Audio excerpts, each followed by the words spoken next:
Hi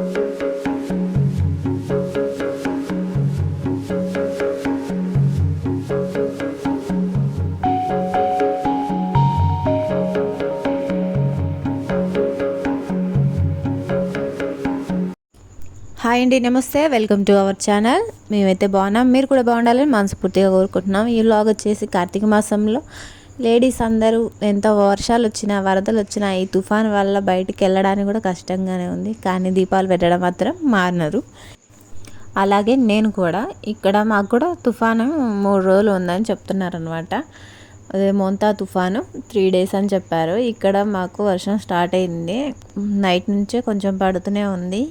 ఇప్పుడు కూడా లైట్గా పడుతుంది, సైడ్ కనిపిస్తుంది చూడండి. తర్వాత ఇక్కడ దీపాలు పెట్టడం మాత్రం నేను పెడుతూనే ఉన్నాను. 4కి లేసి ఇంట్లో పని చేసుకొని ఇక దీపాలు పెట్టడం మొదలుపెట్టాను. అయితే వర్షం లేకపోతే గుడికి వెళ్దాం అనుకున్నాను, ఇంట్లో పెట్టేసుకొని గుడి దగ్గర కూడా పెడతాను అనమాట. అయితే ఎలాగో కుదరట్లేదులే అనేసి ఇంట్లో వరకే పెట్టుకుంటున్నాను. ఇప్పుడు ఇక్కడ చూడండి చిన్న చిన్నగా జల్లు పడుతుంది. ఇదే మొత్తం చాలా డే మొత్తం ఉంది, అసలు బయట అడుగు పెట్టడానికే లేకుండా ఫుల్ వర్షం పడింది. మాకైతే 3 days అన్నారు, కానీ 1 day మాత్రం బాగా పడింది. మిగిలిన డేస్కి అసలు అది ఆచుక్కే లేదనమాట తుఫాను. గోడ మీద పెట్టద్దు అనుకున్నాను దీపాలు, కానీ వర్షం ఏమో లైట్గానే పడుతుంది. అయితే ఏం కాదులే అనేసి పెట్టాను.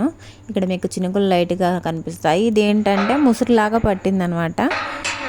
మామూలుగా అయితే పెద్ద వర్షం అయితే ఒకసారి వచ్చి ఆగిపోతుంది. ఇక్కడ చూడండి బురద మొత్తం, రోడ్లన్నీ పాడైపోయినాయి. మేము బయటికి వెళ్ళడానికి కూడా లేదు, బండి మీద బయటికి వెళ్తే సరే అది అంత దిగబడేటట్లుంది, అంత రోడ్డు పాడైపోయింది. నేను వేసిన ముగ్గు కూడా పోయిందనమాట. అదే ఇంట్లో దీపం పెట్టుకున్నాను, తర్వాత తులసి కోట దగ్గర దీపం పెడుతున్నాను. అసలైతే ఇంట్లో దీపం పెట్టేసుకున్న తర్వాత నేను డైరెక్ట్గా గుడికే వెళ్తానమాట. ఇక్కడ గుడికి వెళ్ళడానికి ఆప్షన్ లేదు, ఇక వర్షం వస్తుంది కాబట్టి ఆ రోడ్ల వల్ల నేను నడుచుకుంటూ వెళ్ళలేను. అయినా బండి తీసుకొని మా ఆయన డ్రాప్ చేయడానికి కూడా బండి దిగబడుతుంది, అందుకే ఇంట్లోనే పెట్టుకుంటున్నాను. కార్తీక మాసంలో డైలీ ఇలా తులసి కోట దగ్గర దీపం పెట్టడం చాలా ముఖ్యం అన్నమాట. తులసమ్మకి కూడా నీళ్ళు ఎప్పుడు పడితే అప్పుడు పోయకూడదు.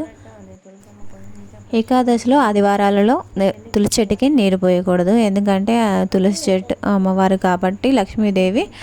అలాగే విష్ణుమూర్తి కోసం తను నిర్జల ఉపవాసం ఉంటుంది. ఆ రోజుల్లో మనం నీరు పోసామంటే అది వ్రత భంగమైనట్టే, ఉపవాసం భంగం అవుతుంది. కాబట్టి మనం ఆ పని చేయకూడదు. అలాగే చెట్టు నాటుకోవాలంటే గురువారాలు శుక్రవారాలు కూడా చాలా మంచివి అనమాట. కానీ సాయంత్రం అమావాస్యల్లో అలాగే పౌర్ణమిలో మనం ఆకులు తెంపకూడదు ఎప్పుడు పడితే అప్పుడు. అలాగే తులసి చెట్టు ఇంట్లో చాలా గుబురుగా పెరగాలంటే గురువారం రోజు ఆడవాళ్ళు స్నానం చేశాక రోజు కొంచెం పాలు పోసినట్లయితే ఆ చెట్టుకి చాలా గుబురుగా పెరుగుతుంది. అందులోనే కొంచెం ఆవాలు ఉంటాయి కదా, ఆవాలను చాలా కొంచెం మెత్తగా మిక్సీ పట్టి అందులో కొంచెం పసుపు యాడ్ చేసి దాంట్లో మనం చెట్టు ఎంత సైజు ఉందో దానికి సరిపోయే 1 స్పూన్ అంతా వేసినట్లయితే అది అప్పుడు మంచిగా అది కూడా బాగా పెరుగుతుంది చెట్టు. దానితో పాటు ఆవు పంచకం ఉంటుంది కదా, అది కూడా కొంచెం వాటర్లో యాడ్ చేసి అలా ఇస్తుంటే కనుక కొంచెం గుబురుగా అవుతుంది. ఈ మధ్య మా చెట్టు చాలా డల్ అయిపోయింది, నేను అదే పని చేయాలి. ఇక కార్తీక మాసంలో తులసి చెట్టు ఉసిరి చెట్టు కలిసి ఉంటే చాలా మంచిది. ఆ ఉసిరి చెట్టు ఉన్న ఇల్లు ఇంకా చాలా గొప్పదనమాట. దానికంటూ చాలా విశిష్టత ఉంది కదా ఉసిరి చెట్టుకి ఈ కార్తీక మాసంలో. అందుకని ప్రతి ఇంట్లో ఉసిరి చెట్టు ఉండేలా చూసుకోవాలి. అలాగే ఉసిరి చెట్టు తులసి చెట్టుకు అదే క్షీరాబ్ది ద్వాదశి నాడు కళ్యాణం కూడా చేస్తారు. అలా ఉండడం వల్ల చాలా మంచిదన్నమాట. ఇక్కడ నా పూజ కూడా కంప్లీట్ అవుతుంది, దీపం వెలిగించాను. కార్తీక మాసాల్లో వనభోజనాలంటూ చాలామంది వెళ్తుంటారు. అలాగే ఉసిరి చెట్లు ఎక్కువగా ఉండే ప్లేస్లలో వెళ్ళడం వల్ల ఇంకా చాలా మంచిది. ఉసిరి చెట్టు కింద కూర్చొని భోజనాలు చేయడం వల్ల చాలా మంచి జరుగుతుందని అంటుంటారు. చాలామంది కార్తీక మాసాల్లో ఉసిరి చెట్ల కింద దీపం పెడుతుంటారు. అలాగే మన ఇంట్లో ఒక చిన్న చెట్టు ఉన్నట్టయితే మన ఇంట్లో మనం దీపం పెట్టుకోవచ్చు. ప్రతిరోజు గుడికి వెళ్ళలేదన్న ఫీలింగ్ ఉండదు. తులసి చెట్టు ఉసిరి చెట్టు ఉన్న దగ్గర దీపం పెట్టుకుంటే సరిపోతుంది. మనకు వీలైనప్పుడు గుడికి వెళ్ళి దీపం పెట్టుకోవచ్చు. అలాగే ప్రతిరోజు వెళ్ళాలని ఫీల్ కావాల్సిన పని ఉండదు అప్పుడు. అందుకే ఇంట్లో ఉసిరి చెట్టు అలాగే తులసి చెట్టు తప్పకుండా ఉండాలి ఈ కార్తీక మాసాలలో. ఒక పక్క నేను పూజ చేసుకుంటున్నాను, ఇంకో పక్క వర్షం పడుతూనే ఉంది. అది దాని పని అది చేస్తుంది, నా పని నేను చేసుకుంటున్నాను. ఒక్కొక్క తుఫాన్కి ఒక్కొక్క వెరైటీ పేర్లు ఏంటో నాకే తెలియట్లేదు. ఇవి తుఫాన్ పేరు మోంతా తుఫాన్ అంట. ఇంతకుముందు ఎన్ని పేర్లు వచ్చినాయి కదండి. ఈ పేర్లని ఎలా పెడతారో ఏంటోనండి. మనుషులకే వెరైటీగా ఉన్నాయి పేర్లు అనుకుంటే, ఇప్పుడు తుఫాన్లకు కూడా వెరైటీ పేర్లు. అదే ఊళ్ళల్లో పల్లెటూరులో ఉండే తాతలు అమ్మమ్మలు మన మనుషుల పేర్లు పిలవాలంటేనే నోరు తిరక్క వేరే పదాలు అనేస్తారు. మరి ఈ తుఫాన్ల పేర్లను వాళ్ళు ఎలా పిలుస్తున్నారో తలుచుకుంటేనే నవ్వు వస్తుంటుంది కదా. ఏంటో ఈ తుఫాన్లు వరదలు ఎప్పుడు ఏ టైంలో వస్తాయో అర్థం కావట్లేదు. ఏ కాలంలో ఏం జరుగుతుందో కూడా తెలియట్లేదు. ఇక్కడ చలికాలం స్టార్ట్ అయినా కానీ వర్షాలు పడుతూనే ఉన్నాయి. అయితే సమ్మర్లో కూడా పడుతుందో ఏమో, కాలాలతో పని లేకుండా అయిపోయింది. ఇదే ప్రకృతి వైపరీత్యాలు అంటారేమో కదా. నాకైతే కార్తీక మాసం చాలా ఇష్టం. ఎందుకంటే శివుడు మెచ్చిన మాసం కార్తీక మాసం కదా. ఎందుకంటే ఇక్కడ కార్తీక మాసంలో మనం పెట్టే చిన్న దీపమైన ఆ శివుడికి చాలా ఇష్టమైనది. మనం చేసే స్నానమైన దానమైన ఈ దీపారాధనైనా చాలా మనకి మంచి చేస్తుంది. కార్తీక మాసంలో పిండి దీపాలు ఉసిరి దీపాలు చాలా ఎక్కువగా పెడుతుంటారు. ఉసిరి దీపాలు పెట్టడం వల్ల చాలా మంచి జరుగుతుంది అంటుంటారు. పిండి దీపాలు ఉసిరి దీపాలు ఎక్కువగా పెడుతుంటాము, గుళ్ళల్లో కూడా చూస్తుంటాము కదా.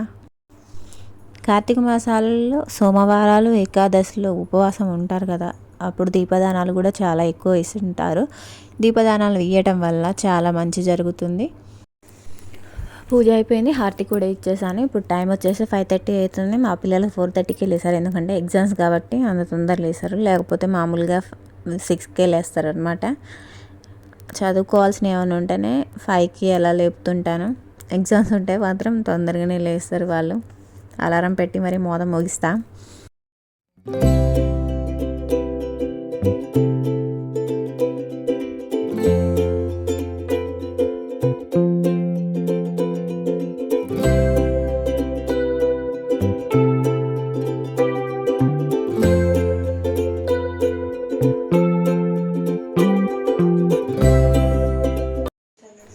మా పిల్లల బ్యాచ్ బయటకు వచ్చారు. ఎందుకంటే బ్రష్ చేసే టైం అవుతుంది కాబట్టి.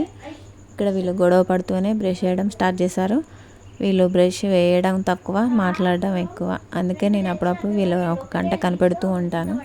బ్రష్ చేసే టైంలోనే వీళ్ళు 2 నిమిషాలు ఇట్లా బ్రష్ నోట్లో పెట్టి అటు ఇటు అంటది. మా స్మైల్ ఏమిటో వచ్చేసి అప్పుడప్పుడు దాంతో బ్రష్ కూడా చేయిస్తుంటాను. వీళ్ళు బ్రష్ చేయడానికి చాలా టైం తీసుకుంటారు, కానీ బ్రష్ చేయడానికి కాదు మాట్లాడడానికి. బ్రష్ పక్కన పెట్టుకొని ఏదేదో ముచ్చటేస్తారు. నేను పక్కన చూస్తూ ఉంటేనే ఇంకో ఇలా చేస్తూ ఉంటారు. లేకపోతేనేమో అది పక్కన పెట్టేసి వాళ్ళ ముచ్చట్లు వాళ్ళు పెట్టుకోవడం, లేకపోతే కొట్టుకోవడం, ఆటలాడడం జరుగుతుంటుంది. మా డింపుల్ ఏంటంటే యూనిఫామ్ మీదనే పడుకుందనమాట. నైట్ రాగానే వాళ్ళు స్కూల్ నుంచి వచ్చేది 6కి. రాగానే వెళ్ళి స్నానం చేసి రమ్మంటే చాలా టైం తీసుకుంటుంది అనేసి వాళ్ళ డాడీ ఇక only hand wash face wash చేసుకొని వచ్చి చదువుకున్న తర్వాత నైట్ పడుకునే ముందు స్నానం చేద్దులే అంటే అలాగే కూర్చున్నారు, చదువుకున్నారనమాట. 8:39 అలా అయింది. తినేసినాక స్నానం చేయంటే అది అట్లనే నిద్రపోయింది. స్నానం చేయలేదనమాట. మా స్మైల్ మాత్రం స్నానం చేసింది. ఈమెమో అలానే పడుకుందనమాట యూనిఫామ్ మీద. ఎగ్జామ్స్ వచ్చాయంటే మా వాళ్ళకి పెద్ద పాపం కష్టాలే వస్తాయి. ఎందుకంటే టైం సరిపోదు. వాళ్ళు రావడం లేట్ అయినా వస్తారు, చదవడం ఇక మళ్ళీ తినడం ఇవన్నీ కొంచెం ఇబ్బంది అవుతుంది. మళ్ళీ ఎర్లీ మార్నింగే లేవాలి. కొంచెం ఎగ్జామ్స్తో ఉన్నప్పుడు కొంచెం పాపం ఇబ్బంది అనిపిస్తుంది నాకే వాళ్ళని చూస్తే. పేపర్ వచ్చింది పాపం. ఈ వర్షాల్లో కూడా ఆ బురదలోంచి బాగానే వచ్చింది. చాలా గ్రేట్ కదా అతను. ఇక్కడ నేను మా స్మైలీ పైకి ఎక్కామన్నమాట. పైనుంచి ఎలా ఉందో చూద్దామనేసి.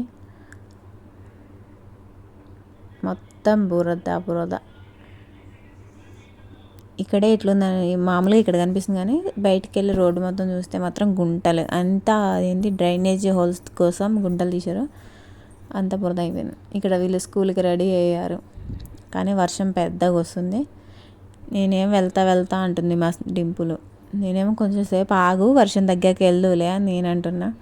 కానీ ఎగ్జామ్ ఉంది, లేట్ అయితే తిడతారు అనేసి నన్ను దింపొద్దురా, తర్వాత స్మైల్ని తీసుకురా అంటుంది.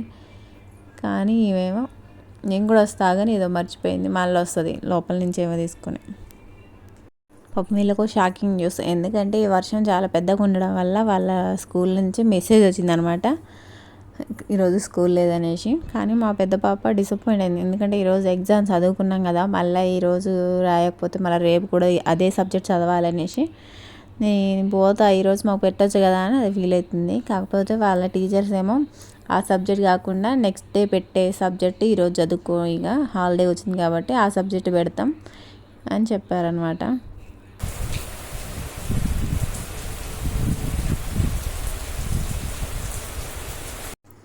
వర్షం పడుతుంది, ఆగుతుంది, కాకపోతే వరదలు మాత్రం ఫుల్గానే వచ్చింది. ఒక పక్క ఇది చెరువులా ఉండే ప్లేస్ అన్నట్టు కూడా తెలియకుండా అయిపోతుంది. ఇక్కడ చూడండి,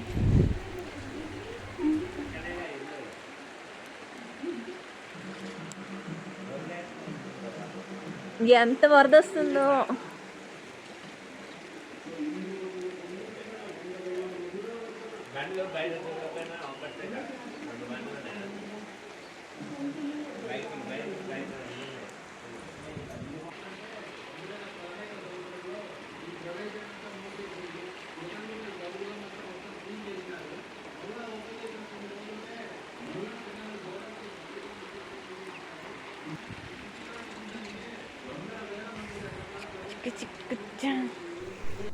వాళ్ళు తినేసారనమాట పెసరట్టు. నా కోసం నేను వేసుకుంటున్నాను, కొంచెం లేట్గానే తింటున్నాను నేను.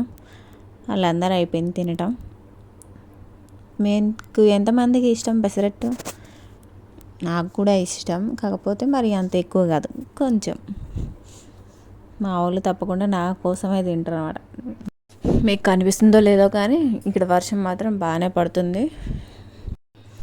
నేను లోపల దోశ వేసుకుంటుంటే మా స్మైలీకి పాము కనిపించింది. అంటే ఈ వాటర్లోంచి పాము వెళ్తుంది మమ్మీ అని పిలిచింది నన్ను. నేను మా స్మైలీ వచ్చి చూస్తున్నాము, పాము ఎక్కడుంది అంటే అది వెళ్ళిపోయింది మమ్మీ, డాడీకే కనిపించలే, నేనే చూసిన ఫస్ట్ పామునే అని చెప్పింది. అయితే నేను ఇక్కడ చూస్తున్నా ఎక్కడ ఉందా అని, ఎందుకంటే 2 days బ్యాక్ ఏమో కానీ నాకు కూడా ఏంటంటే ఇంట్లోనే గేట్ పక్కన కనిపించింది అనమాట లోపల. నేనేంటంటే 4K లేస్తా, ఇది కార్తీక మాసం కాబట్టి నేను 4K లేసి ఎంత ఇంట్లో ఊడ్చుకొని బయట ఊడుస్తున్నాను అనమాట పోర్టుకోలో. అదేంటంటే అక్కడ చైర్ ఒకటి ఉంది, దాన్ని సైడ్కి ఇలా జరుపుతూ ఉంటే అది సౌండ్ వస్తుంది కదా చైర్ది, ఆ సౌండ్కి అది పాము పడుకుందో ఏమో లేచింది, కదిలింది అటు ఇటు. అక్కడ పైప్ ఉందనమాట, నేను బయట నీళ్ళు కొట్టడానికి, అక్కడ బోర్ పాయింట్ కాబట్టి అది పైప్ ఉంటుంది. అది పైప్ దగ్గర అది కదిలేటప్పుడు పైప్ కూడా సౌండ్ వస్తుంది. నేను చూస్తే పాము, దాన్ని చూసి నేను పరుగు ఇక్కడ మా పిల్లల నాన్ వెజ్ లేదు కాబట్టి వీళ్ళ కోసం పన్నీర్ బిర్యానీ అనమాట. బయటికి వెళ్ళి కూరగాయలు తెచ్చుకోవడానికి లేదు, బయటికి వెళ్ళేటట్టు లేదు, అందుకే వీళ్ళు ఆర్డర్ పెట్టుకున్నారు అనమాట పన్నీర్ బిర్యానీ. ఓకే అండి, ఈ వీడియో ఇంతటితో ఆపేసిన. ఈ వీడియో నచ్చితే లైక్ అండ్ సబ్స్క్రైబ్.